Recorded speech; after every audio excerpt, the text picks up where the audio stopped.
without further ado, I'd like to welcome Lukáše Krška to come on stage and tell us more.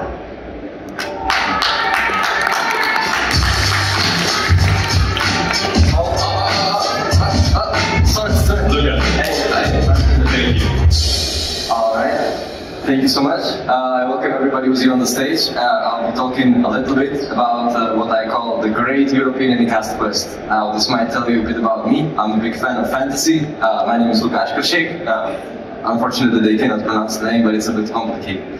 What I want to talk about is about Europe. It's a bit of a mess currently with the current geopolitical situation. We are very dependent on big hyperscalers and cloud providers from the US, which poses an inherent security risk. There is also not much help from regulations coming from the European Union, which kind of slow down, and they do not work well with the technology companies that are hosted in Europe. And we can feel that. And the big impact of all of this regulation is that Europe currently does not have many competition with American companies when it comes to big technology. Basically, what we need to do is to make sure the American companies cannot, for Europe's safety reasons, we need to ensure that the data stays in Europe. Now, how does ANYCAST help it? I'm very thankful that the host before me explained it a little bit. I will do one more explanation after, but it's important to make sure to be able to route all data and all traffic that goes through the internet to keep it regionalized. So we are not reliant on centralized cloud providers. So we're not reliant on big American companies to make our security and make our internet work. And eventually, if we do embark on the Great European ANYCAST Quest and we build ourselves a Great European ANYCAST, we are able to use it as a great platform for global protection and for other services that can be put on top of that. Now, the internet works as a connection, a big mess of servers that are all the way around the world. The way they communicate with each other and the way people know how to access the different servers or websites through the domain name system. They basically put into the search bar a name that they are used to, and it translates the name into an IP address. Now, the problem with Unicast is that there is always one name for one address, and there is always one server for one address. Which, if that server is then attacked or perhaps somehow compromised, it's really easy to just establish communication with him and destroy him just by the sheer amount of force alone. What ANYCAST does, it's a bit of an evolution in the routing. It allows different servers to be having the same IP address, which means that there are servers around the world that listen to the same address. And then this idea we can then leverage and use for many useful technologies eventually. Now, I will tell you a bit about our company, our story. We're a web hosting company at the core, and we have a lot of experience hosting many domains. Obviously, eventually, as you get popular, there will be people who do not like your success. So they will try to attack parts and pieces of your infrastructure, of your customers, and they will make sure and do everything they can do to ensure that you lose revenue, that you're unable to provide services that you want to. There was a big attack in 2014 that changed our perception of this as a company. While around 50% of the traffic of the whole country was passing through our data centers, and because they were down, almost 50% of the internet for all of country was dead. It was unable to do, and many people are very dependent now on to be able to access the internet for their work, for their career, for health, for marriage, for hospitals. It's a very necessary piece of infrastructure that we have in the lives. Online banking services were not working, and the idea that you go try to buy something and your card declines because somebody else has a problem, that's an issue, right? So eventually we got to a point where if there was an attack, connectivity provider wouldn't want to provide us connectivity because it would be clogged up. So we had to try some solutions, and some of them were great American hyperscalers. Some of them were smaller solutions, black boxes and scrubbing centers and such, but all of them were pointing into only one point. What we realized that we need to do is we need to establish and develop a unique ANYCAST-based solution, because if there's only one point that you can attack, the surface area is very low and it's really easy to do. If you have a bunch of servers that listen to the same address, it's a way bigger surface of area that can be attacked, so it's way harder for the attackers to do that. So now that we have established this, we would like to help other European companies to build their own ANYCAST. Now, just a little bit about DDoS attacks. It's obviously a problem. Around 29% of all threats worldwide leverage DDoS attacks. This doesn't mean that the DDoS is necessarily the only problem. It can lead to other, you got smoke screen. This is a smoke screen for even more malicious attacks such as ransomware.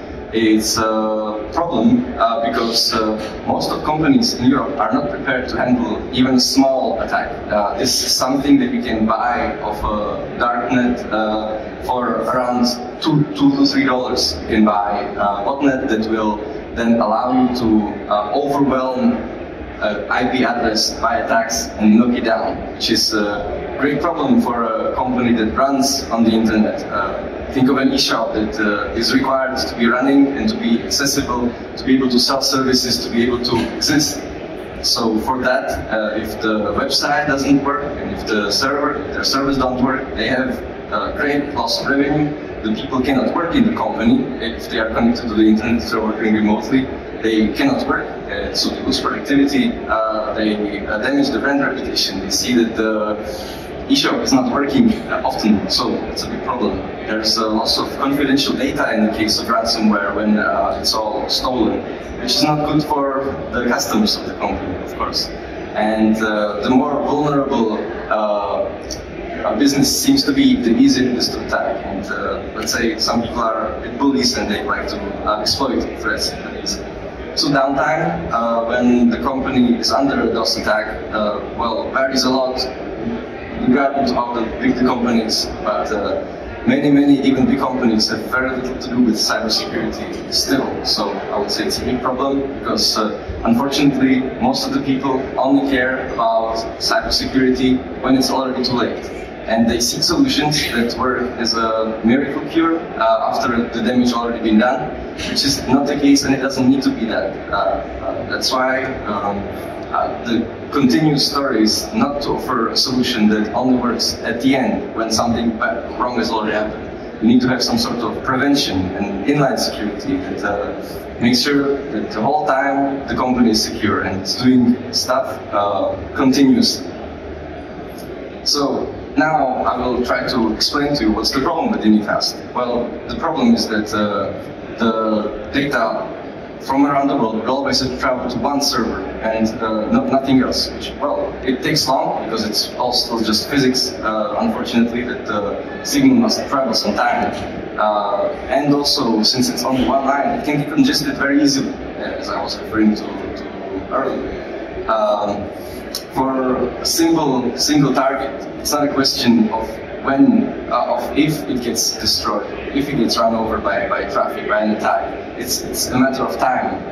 It can even happen normally if a company attracts more and more customers and they're not able to sufficiently increase the computing power to match what the people want.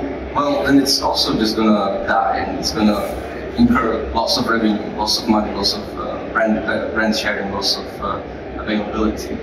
And currently, as we run our testing, there is no hardware or software solution that will help you on-premise in only one point. It's only, let's say, a race to increase the capacity, but you cannot increase it infinitely.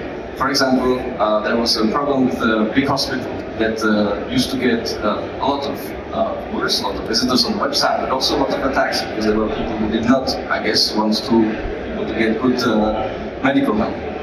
So the problem that the hospital had is that it had kept increasing the budget to buy more servers to handle the load, but they never solved the problem as it should have been done, because on the internet, around 50% of all the traffic is bots, maybe even more perhaps. And of the 50% that's actual traffic, there's a lot of it that's harmful, from very, very bad reputation of IP addresses. And even if you have some security solution set in place, only in one point, it's really easy to overwhelm it simply through brute force. This is where the ANYCAST comes in, because it works as a decentralized network of servers that stand in front of your server, which means your server does not listen to anything else than the ANYCAST server. So it cannot be attacked because it doesn't exist to the rest of the internet. And the rest of the internet connected servers that are placed around the world using ANYCAST, meaning they have all the same IP address, can then resolve all the traffic for them. Basically, they accept all the traffic, regional, depending on what's the closest geographical location. If there is a person that's attempting to access your website that's hosted in Paris from South Africa, there will be edge location in Johannesburg that will handle the traffic and forward to the end server only the clean one. We do this through scrubbing. We protect against DDoS attacks in this way, employing WAF and employing load balancing. So there's now we finally have a bunch of different layers of protection that stand in front of your end server. So you can say like kind of, it's all right now, because the end server doesn't need to answer so many requests. So there's even less electricity it needs to run, which also is like very, let's say, green. And the thing is that this ANYCAST network that we are building, and we are building for other companies, is infinitely scalable. It's simply physics. The more points you add, the better the connectivity will be, the harder it will be to overrun just via brute force. The more bandwidth it can consume, and it can the more requests it can forward and it can filter. So for layer 7, there is a web application firewall that works with a bunch of data analysis and automation that simply blocks requests that are coming from either bad IP addresses with a bad reputation, or that block attacks that are very, very known around the world. On the layer 3 and 4, it's more about the traffic itself, where mostly the idea that you have a lot of power, instead of only one endpoint that can be overrun, there's a lot of power all the way around that can handle the traffic. And obviously you might think, what's going to happen if one of the hops, one of the edge locations might be overrun, because it's still just one computer that can be eventually destroyed. But that's the beauty of ANYCAST, is that since it's all the same IP address, even if one of the edge location does not work, other one can take over the traffic, because it's all routed by the same IP address. Here, I would like to everybody in the place now close their eyes and imagine a map of the world. And imagine you have a little shoe shop. What do you think is faster? Is it faster to have only one big centralized location where you store all your shoes? Or is it better to have small locations all the way around to handle different traffic coming from different parts of the world? I hope everybody will say the second option, which is also one thing ANYCAST can help greatly in. When you have the servers around the world, you can run many different things around them. And one of them is fetch, to make connectivity and to make requests processed way faster, because they do not need to travel all the way to the end server to resolve every single thing. All you need to do is then to just be served from the edge location, which is very fast. So yeah, on the left side for you, you have a map of different hops, that edge locations that we currently have around the world. but importantly so, we are able to build this also for other companies, which is why we call this presentation the Great European ANYCAST Quest, because it's an inherent security risk always to let other people that you don't trust yet to run and filter traffic, because the requests it's very sensitive information, especially on layer 7. For banks, for example, it's access to all information about transactions. Well, that can be solved if it's the bank doing the security. And as we talked before, the bank cannot just employ one solution, an endpoint solution, because that means that no matter what, it's a matter of time until that one gets overrun by a sheer amount of brute force. But if we employ different edge locations for them as well, they're able to filter a lot more traffic easily. So what we are running on that network currently is very, very fast ANYCAST DNS servers with DNSX support, which is a security upgrade for that, because DNS is inherently like a very old, very, very old protocol that can also be very easily spoofed and attacked. We use what's called PHP routing, which simply routes all traffic compared to the amount of hops. So it's to the closest geographical location possible, the closest edge location. We offer what we call cloud WEDOS protection on that, because we can filter the traffic that's coming through. So we can ensure that only the clean one passes through. The server, your end server, stays safe because it's hidden. It's not.